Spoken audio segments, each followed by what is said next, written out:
शुभ प्रभात। Good morning students. आज हम देख रहे हैं कि कोरोना नामक महामारी ने पूरे विश्व को बेहाल कर रख दिया है और इसलिए घर पर रहें और सुरक्षित रहें।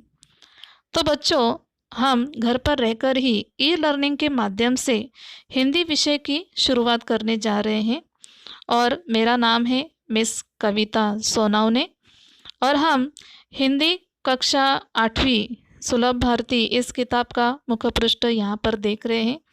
बच्चों, इस किताब में 2 इकाइयाँ हैं, पहली इकाई और दूसरी इकाई। तो पहली इकाई में हमें आज पहली कविता पढ़नी है जिसका नाम है मातृभूमि। इस कविता के कवि है राम प्रसाद बिस्मिल जी। इस कविता का जो नाम है मातृभूमि, इसका अर्थ ऐसा है बच्चों कि जिस व्यक्ति का जन्म जहाँ होता है वह उसकी मातृभूमि होती है। तो हमारी मातृभूमि भारत माता है। तो चलिए कवि का परिचय लेते हैं। कवि का नाम है राम प्रसाद बिस्मिल जी और इनका जन्म 1897 शाहजहाँपुर यहाँ पर हुआ था और उनकी मृत्यु भी 1927 गोरखपुर यानी कि उत्तर प्रदेश में ही हुआ है। राम प्रसाद बिस्मिल जी महान स्वतंत्र सेनानी थे। इतना ही नहीं, वे अच्छे कि प्रसिद्ध कवि थे, अनुवादक यानी कि ट्रांसलेटर थे, बहुभाषाविद यानी कि कई सारी भाषाओं का ज्ञान उन्हें था और वे बहुत अच्छे साहित्यकार भी रह चुके हैं। उन्होंने अपने देश की आज़ादी के लिए अपने प्राणों का बलिदान दिया है। सरफरोशी की तमन्ना, यह उनकी रचना प्रसिद्ध है और उन्होंने राम और अज्ञात के नाम से कविताएं लिखी हुई हैं। उनकी प्रमुख कृतियां हैं मन की लहर और आत्मकथा। इस कविता में कवि ने अपने मातृभूमि के प्रति प्रेम एवं भक्तिभाव व्यक्त किया है और अपने मातृभूमि पर जान न्यौछावर करने की इच्छा व्यक्त की है। तो चलिए कविता हम पढ़ते हैं। हे मातृभूमि तेरे चरणों में शीश नवाऊं, मैं भक्ति भेंट अपनी तेरी शरण में लाऊं। माथे पे तू हो चंदन, छाती पे तू हो माला, जिह्वा पे गीत तू हो मेरा, तेरा ही नाम गाऊं। जिससे सपूत उपजे श्री राम कृष्ण जैसे, उस धूल को मैं तेरी निज शीश पे चढ़ाऊं। माई समुद्र जिसकी पदरज को नित्य धोकर, करता प्रणाम तुझको मैं वे चरण दबाऊं। सेवा में तेरी माता मैं भेदभाव तजकर, वह पुण्य नाम तेरा प्रतिदिन सुनूं सुनाऊं। तेरे ही काम आऊं, तेरा ही मंत्र गाऊं, मन और देह तुम पर बलिदान में जाऊं। तो चलिए बच्चों, इस कविता का भावार्थ आज हम समझ लेते हैं। इस कविता का पहला पद, हे मातृभूमि तेरे चरणों में शीश नवाऊं, मैं भक्ति भेंट अपनी तेरी शरण में लाऊं।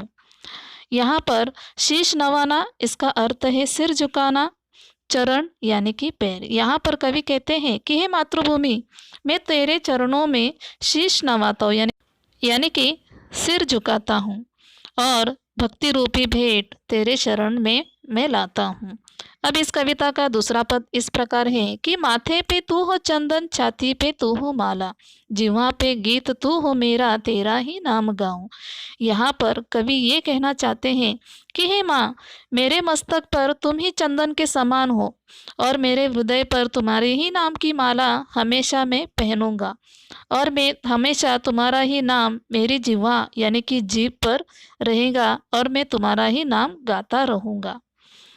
आगे कवि कहते हैं कि जिससे सपूत उपजे श्री राम कृष्ण जैसे, यानी कि जिस मातृभूमि पर राम और कृष्ण, श्री राम और कृष्ण जैसे सपूतों का जन्म हुआ है। सपूत यानी कि अच्छे पुत्र, जिनके गुण अच्छे हैं। तो यहाँ पर कवि ये कहना चाहते हैं कि जिस पवित्र भूमि पर श्री राम श्री कृष्ण जैसे सपूतों का जन्म हुआ है, इस पवित्र मातृभूमि की धूल को मैं अपने शीश पर, मस्तक पर लगाना चाहता हूँ। आगे कवि कहते हैं कि माई समुद्र जिसकी पदरज को नित्य धोकर, करता प्रणाम तुझको मैं वे चरण दबाऊं। यहाँ पर कवि कहते हैं कि हे माँ, समुद्र हमेशा तुम्हारे चरणों को धोकर तुम्हें प्रणाम करता है और ऐसे पवित्र चरणों की सेवा मैं करना चाहता हूँ। यानी कि यहाँ पर कवि हमें प्रेरित करते हैं कि हमारी मातृभूमि की हमें सेवा करनी चाहिए। रज इस शब्द का अर्थ है धूल। अंत आगे कवि कहते हैं, सेवा में तेरी माता मैं भेदभाव तजकर वह पुण्य नाम तेरा प्रतिदिन सुनो सुनाओ। प्रतिदिन यानी कि हर दिन।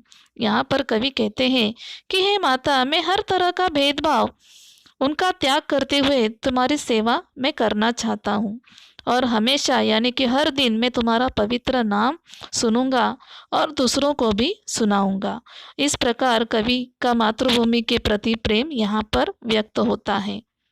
अंत में कवि कहते हैं, तेरे ही काम आऊं, तेरा ही मंत्र गाऊं, मन और देह तुम पर बलिदान में जाऊं। यहाँ पर देह यानी कि शरीर, और यहाँ पर कवि ये कहना चाहता है कि हे मातृभूमि, मैं तुम्हारे ही काम हमेशा आऊं, और मैं अपना मन और देह तुम्हें समर्पित करता हूँ। और इसलिए कवि यहाँ चाहते हैं कि समय आने पर हमें अपने मातृभूमि के लिए बलिदान देने की तैयारी रखनी चाहिए। इस तरह की ये सुंदर पोएम यहाँ पर कवि राम प्रसाद बिस्मिल जी इन्होंने दी हुई है, और इस सुंदर रचना को आज हमने पढ़ा है। तो इसलिए धन्यवाद।